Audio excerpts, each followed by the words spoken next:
Anda masih menyaksikan Kompas Siang. Polisi menetapkan 2 orang sebagai tersangka kasus pengeroyokan terhadap jurnalis Kompas TV.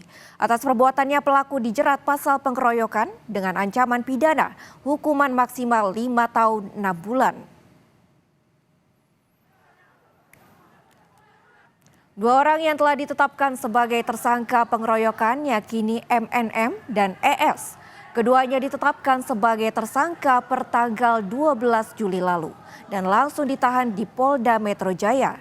Dari barang bukti berupa rekaman CCTV, MNM diketahui memukul korban jurnalis Kompas TV saat meliput sidang mantan Mentan Syahrul Yassin Limpo di Pengadilan Tipikor. Sedangkan ES menendang dan memukul korban serta merusak kamera yang digunakan untuk meliput. Kedua tersangka dijerat pasal 170 KUHP tentang pengeroyokan dengan ancaman hukuman pidana maksimal 5 tahun 6 bulan penjara. Polisi hingga saat ini masih mendalami motif pelaku melakukan pengeroyokan.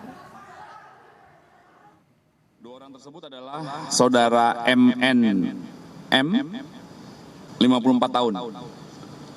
Itu diduga memukul korban. Kemudian satu lagi saudara S. Itu 49 tahun, diduga menendang dan memukul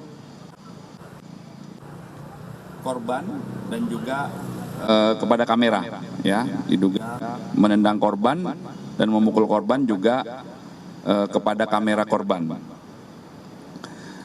2 orang yang diamankan ini sudah ditetapkan tersangka dan sejak tanggal 13 Juli telah dilakukan penahanan atas dugaan tindak pidana pengeroyokan atau kekerasan secara bersama-sama di muka umum terhadap orang ataupun barang sebagaimana diatur di pasal 170 KUHP dengan ancaman pidana hukuman maksimal 5 tahun 6 bulan.